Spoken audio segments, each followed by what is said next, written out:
pai de 2 filhos, sou do grupo Edificados na Rocha. Está ali meu pastor.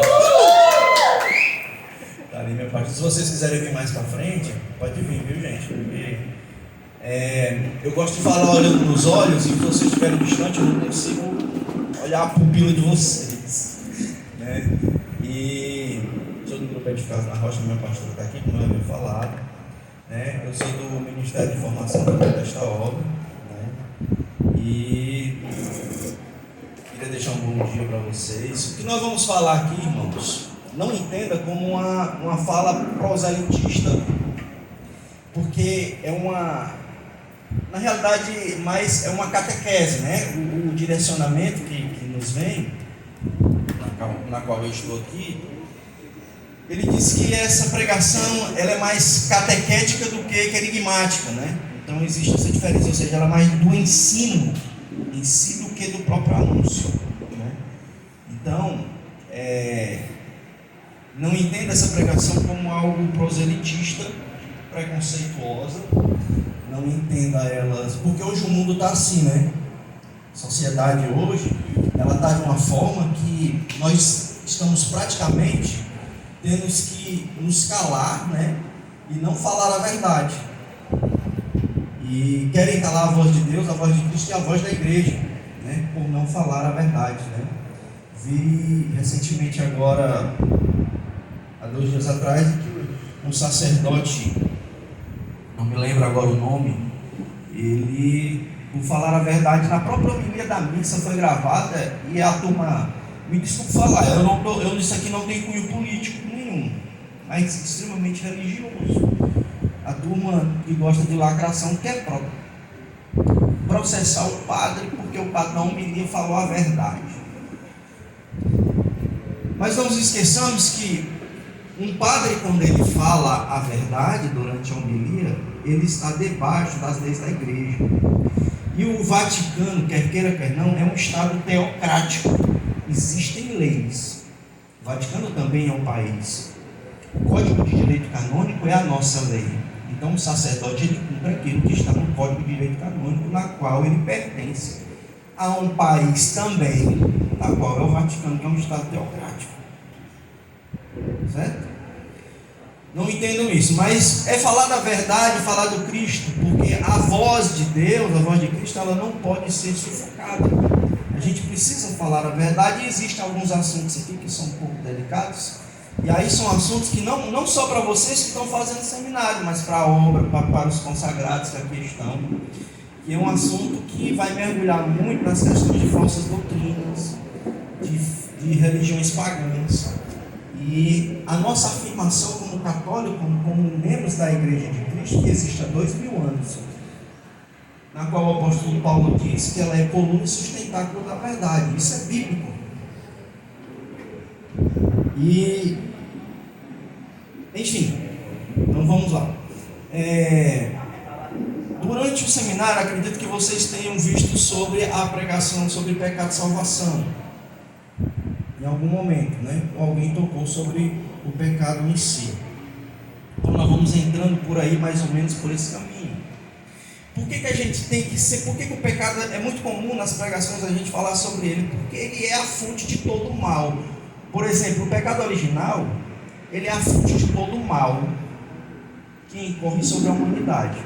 Tudo que é de ruim na nossa vida, tudo que é de ruim que existe no mundo veio por causa do troço do pecado original, né?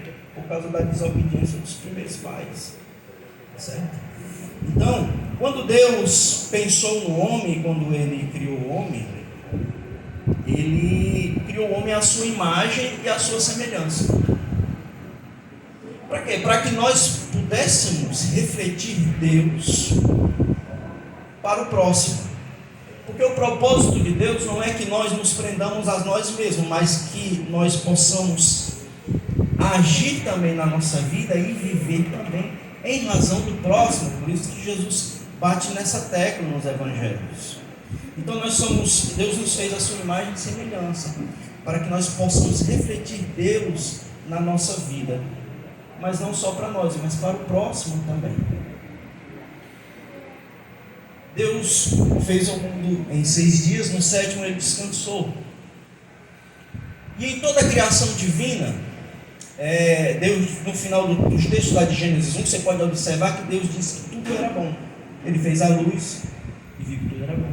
Fez as trevas e viu que tudo era bom. No final ele fez o homem e viu que tudo era bom.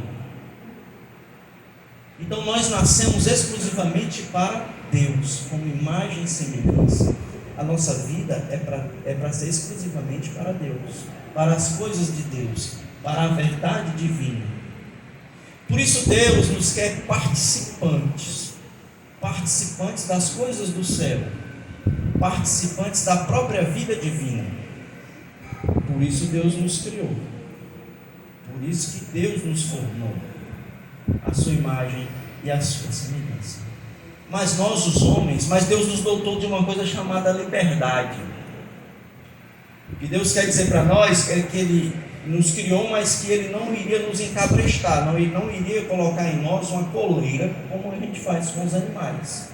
Ele nos criou livres, nos fez livres. Mas nós usamos dessa liberdade que Deus nos deu para nós cedermos à tentação, e em cedendo à tentação, isso incorreu na desobediência daquilo que Deus propôs para nós.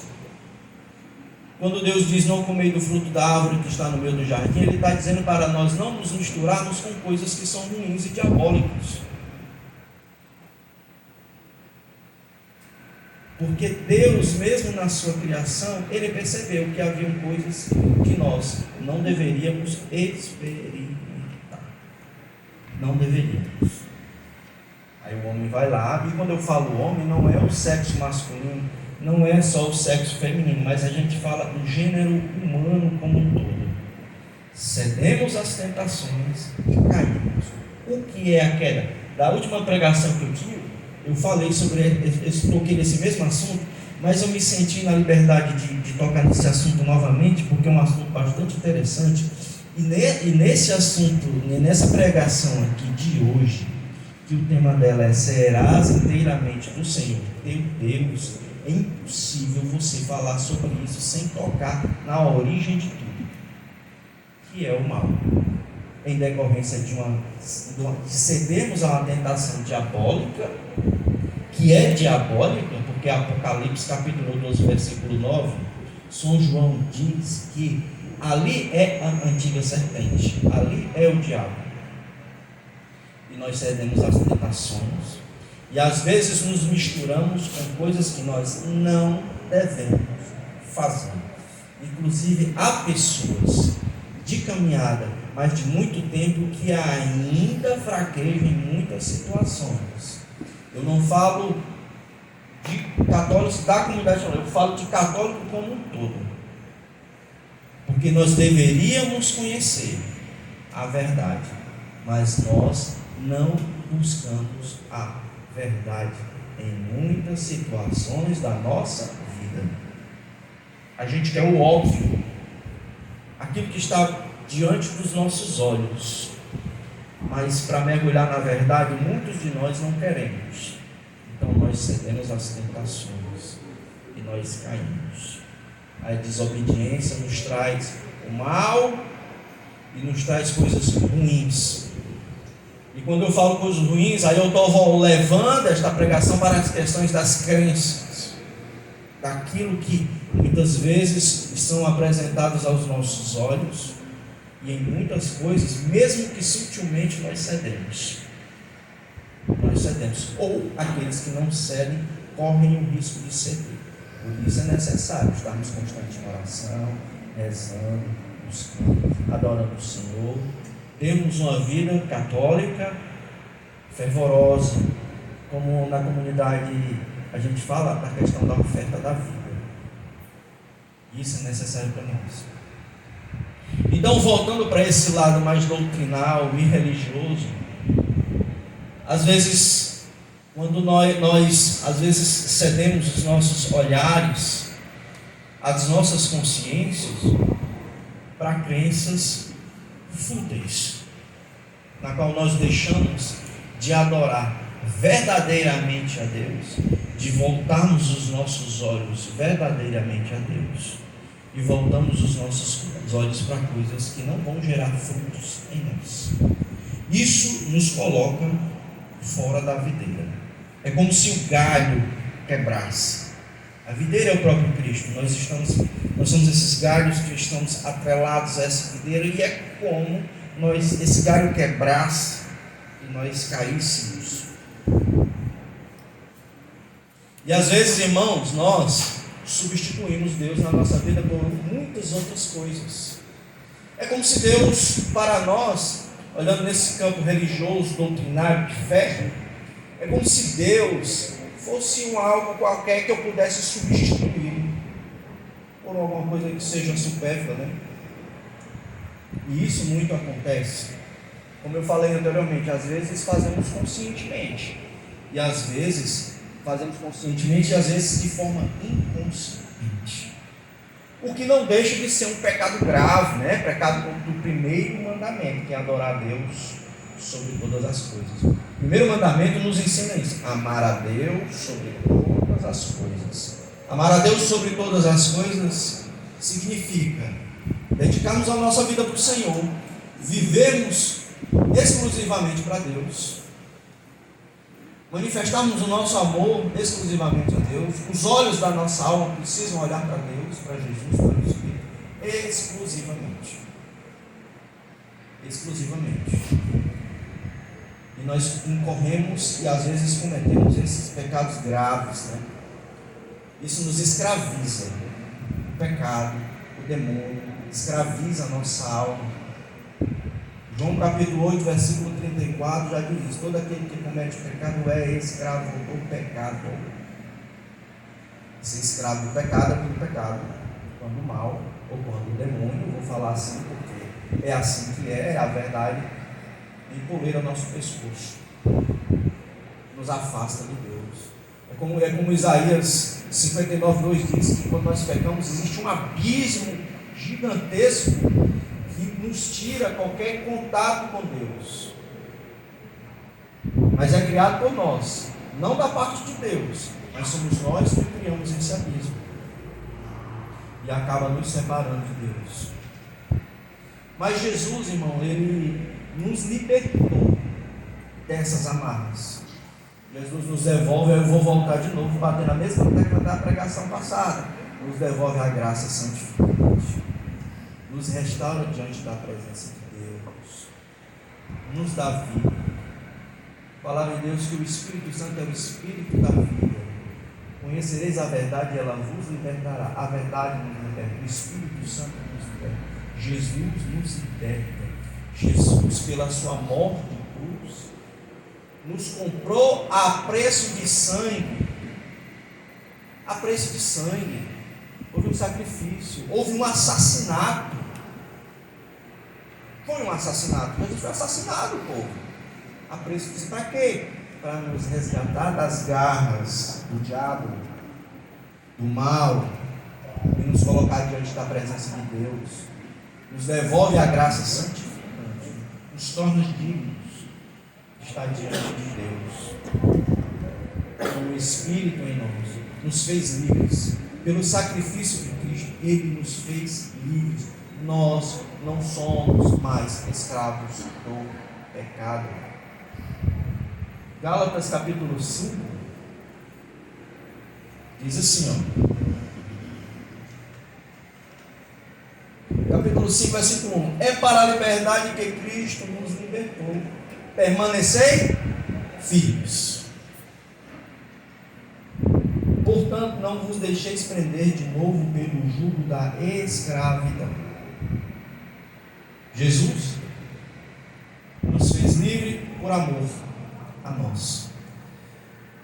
O amor que Deus tem por nós é tão grandioso que, se a nossa percepção racional e humana tivesse a capacidade de perceber Ele por completo, nós não cederíamos a falsas doutrinas, a falsas filosofias e aquilo que chega aos nossos ouvidos e que nos tira esses ventos de idolatria, de cismas e de paganismo que chega aos nossos ouvidos, não chegariam, porque nós não permitiríamos isso. Porque Cristo nos libertou. Nós somos verdadeiramente livres. O que nós devemos fazer, Ronaldo? Corresponder a esse amor. Devemos corresponder. Viver intensamente Cristo na nossa vida. Intensamente.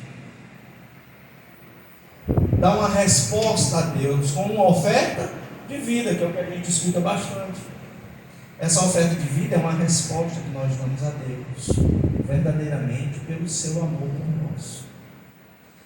Mas, como eu disse, o diabo, a antiga serpente, ela tenta nos seduzir e nos apresentar coisas que nos levam para o inferno. Quem trouxe a Bíblia, pega aí Deuteronômio capítulo 18. A gente vai ler o que está escrito lá.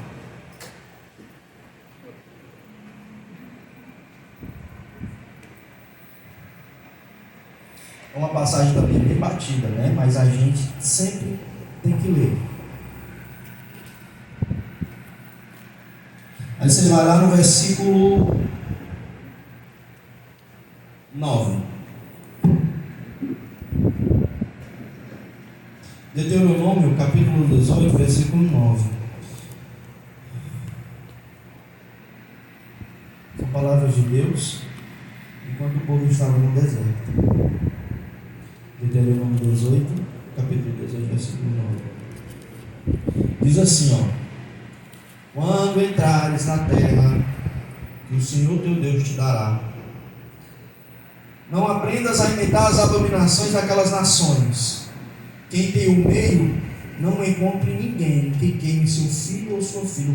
O que são, meus irmãos? São práticas pagãs, heréticas. O que Deus pede para o povo é que o povo viva em santidade e não se doe a tais práticas. Esse texto a gente pode atualizar para o nosso tempo, sim. Por quê? Porque as palavras de Deus são palavras de vida eterna. As palavras de Cristo são palavras de vida eterna. Vou continuar.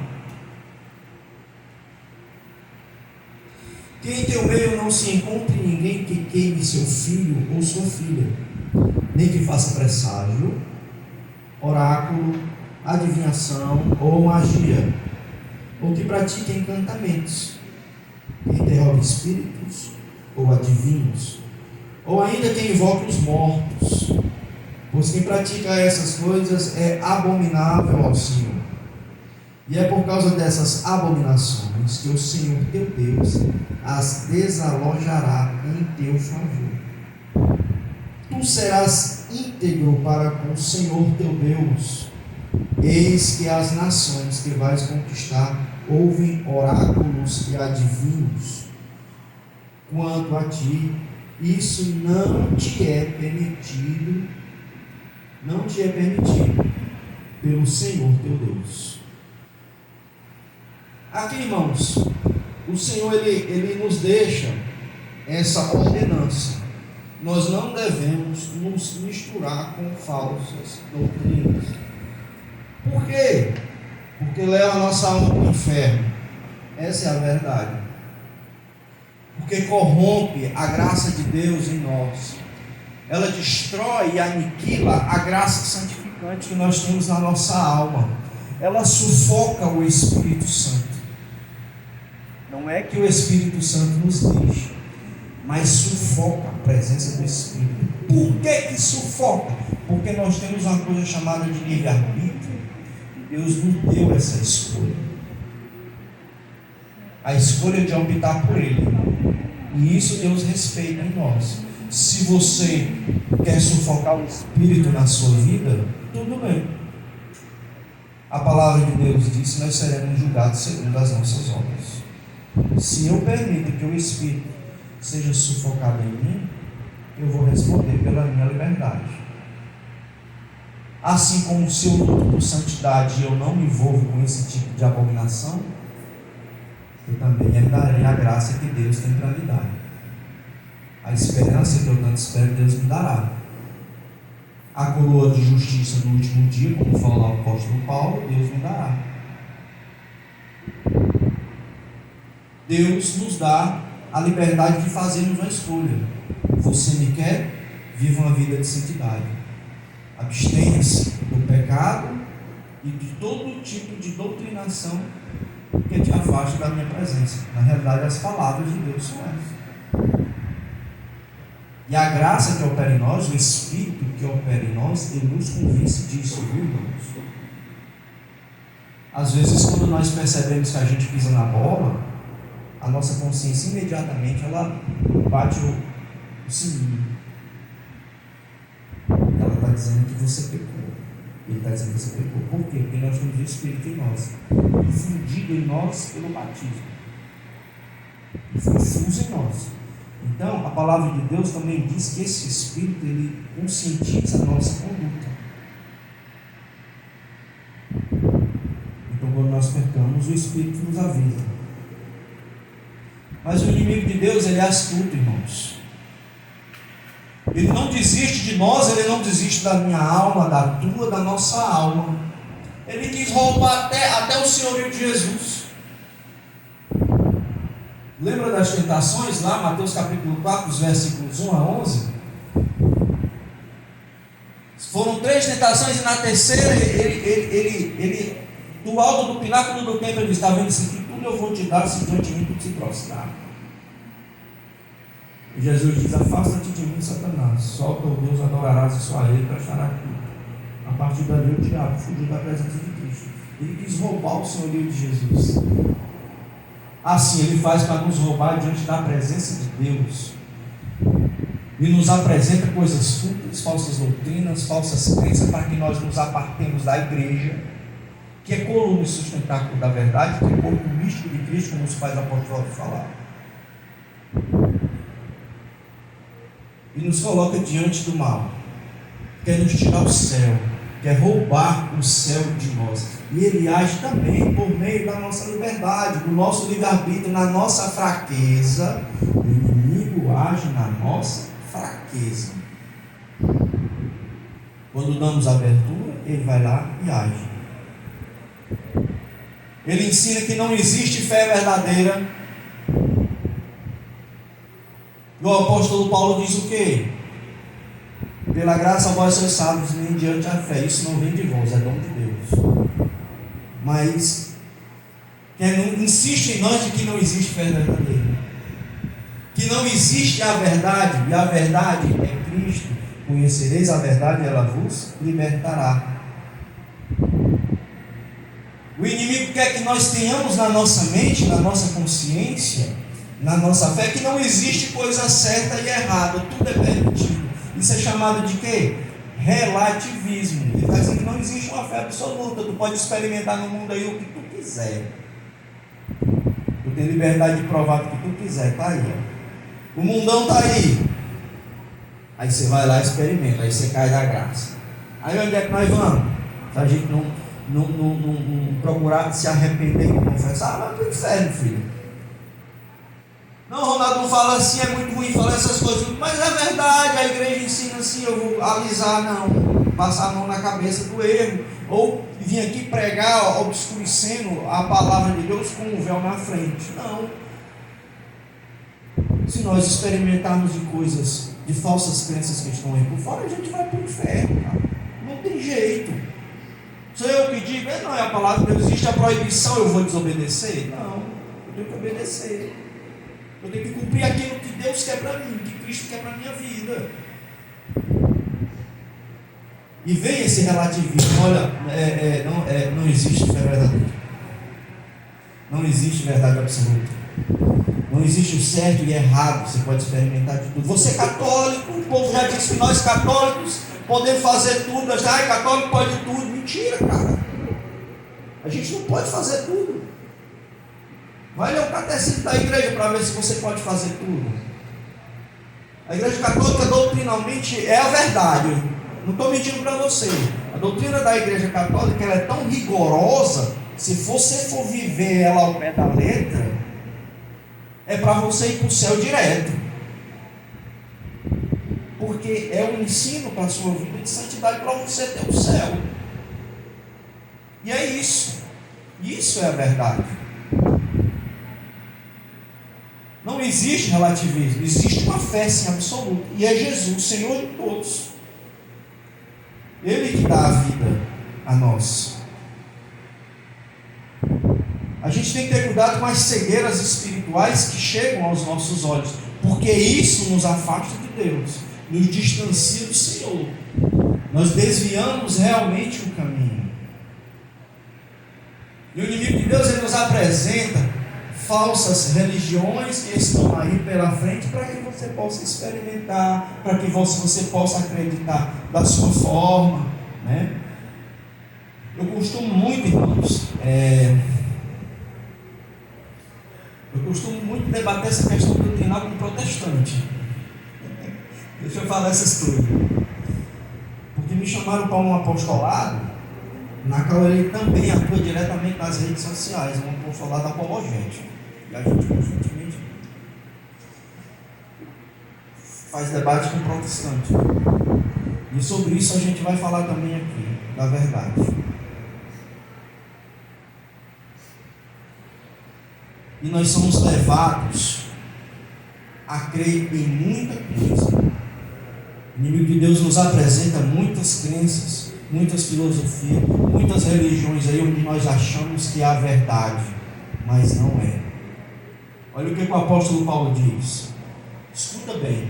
Se você tiver caneta, anota.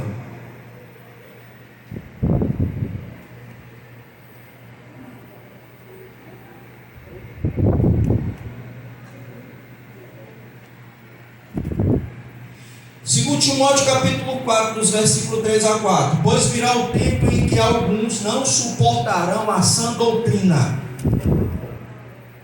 Pelo contrário, segundo os seus próprios desejos, sentindo comichão pelos ouvidos, parece que não escuta a voz de Deus, se rodearão de falsos mestres. Colossenses capítulo 2, versículo 4. Tomai cuidado para que ninguém vos escravize por vãs e enganosas filosofias segundo a tradição dos homens, que não é a tradição da igreja. A tradição da igreja é o que é? Revelação de Deus. Segundo a tradição dos homens, segundo os elementos do mundo e não segundo Cristo. 1 Timóteo capítulo 4, versículo 1. O Espírito diz expressamente que nos últimos tempos alguns apostatarão da fé, dando atenção a espíritos sedutores e a doutrinas demoníacas. Naquela época o apóstolo Paulo já falava sobre isso, já citava isso, que nos últimos tempos, e esses últimos tempos nós podemos entender não especificamente no fim do mundo, mas no caminhar dos tempos, no decorrer da história da igreja. E a igreja aqui já era católica. Santo Inácio de Antioquia, um dos pais da igreja, ele dizia que no ano 107, ali onde está o bispo, está a igreja católica. A igreja ela existe desde os primórdios. As comunidades na qual os textos falam são regidas pelo apóstolo Pedro. Todas essas cartas são distribuídas para as comunidades da bacia da Ásia Menor. Ali já era catolicismo. Ide por todo o mundo e pregai o evangelho a toda criatura. É a origem da palavra católica. Universal. O que Cristo está falando? Universalize a fé, ou seja, a catolicidade ela precisa ir. E ela existe há 2000 anos. Por isso que em 1 Timóteo capítulo 3, versículo 15, o apóstolo Paulo fala: a igreja é coluna e sustentáculo da verdade. Acabou.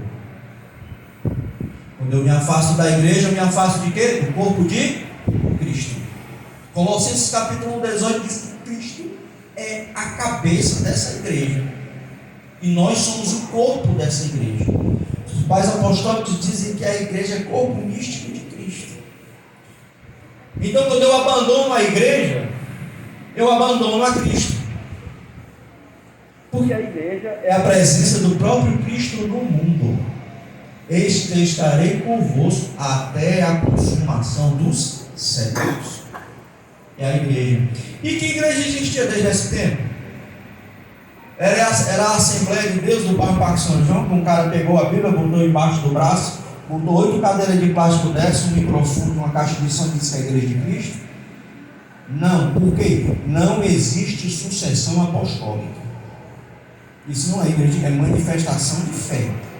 Igreja de Cristo é católica.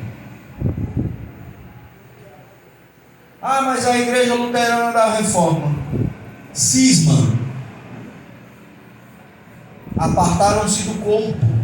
A igreja usa o termo extra ecclesia nulla salus. Não existe salvação fora da igreja. Presta atenção, católico. Quando tu se aparta da igreja, quando se dá ao teu coração as vãs e falsas doutrinas, filosofias, comunidades eclesiais, na qual a igreja chama assim, tá? O catecismo fala que são comunidades. Você está apartado do corpo de Cristo.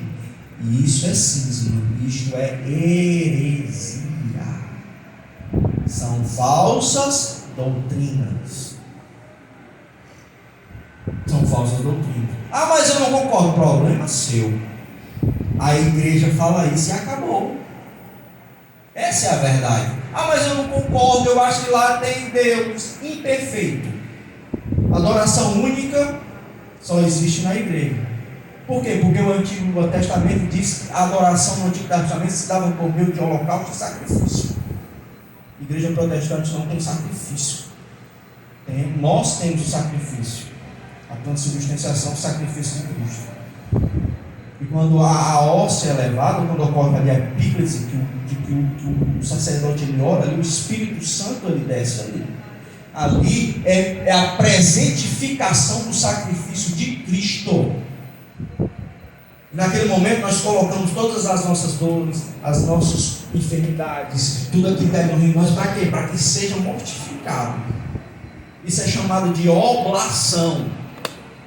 Só a igreja católica adora verdadeiramente a Cristo, porque exige sacrifício, adoração verdadeira, diz o Antigo Testamento.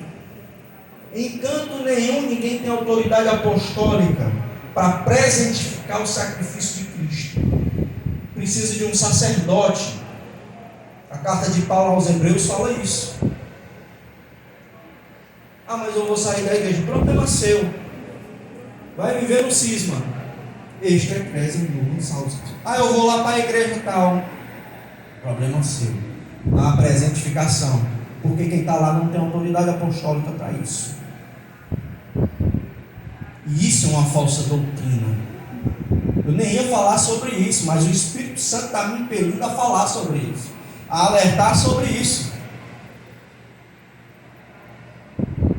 Porque, irmãos, nega-se a infalibilidade papal, a tradição na qual é a revelação de Deus, o magistério constituído. Jesus constituiu 12 apóstolos, isso é a igreja. Isso é um magistério, na qual não morreu quando os apóstolos foram martirizados, ela continuou. Isso é chamado de sucessão apostólica. Nega a infalibilidade papal, nega a intercessão dos santos. Na carta de Paulo aos Colossenses ele diz: eu não sei, eu estou em dúvida em ficar aqui ou partir e estar com Cristo. Existe vida pós-morte se nós formos dignos de herdar a coroa de justiça. Não existe sono da alma. Outro dia uma irmã falava assim para mim: mas irmão, eu acredito que quando nós morrermos, nós vamos dormir. Dormir como, filha? Seu corpo vai entrar em corrupção. Sua alma está onde se essa alma dorme? Onde está a alma? Se ela vai dormir onde? Ela vai para algum canto. Hebreus capítulo 9, 27. Logo após a morte virá o juízo. É o juízo particular. Não existe sono da alma. Isso é heresia. Isso é heresia. A gente não deve acreditar nessas coisas, porque isso é uma falsa doutrina.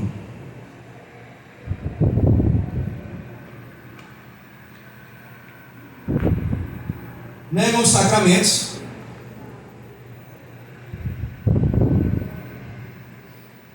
isso é muito interessante aprofundar, mas nós não temos tempo não. Negam a presença da Eucaristia. É só um símbolo. Mentira, cara, isso é heresia. João capítulo 6.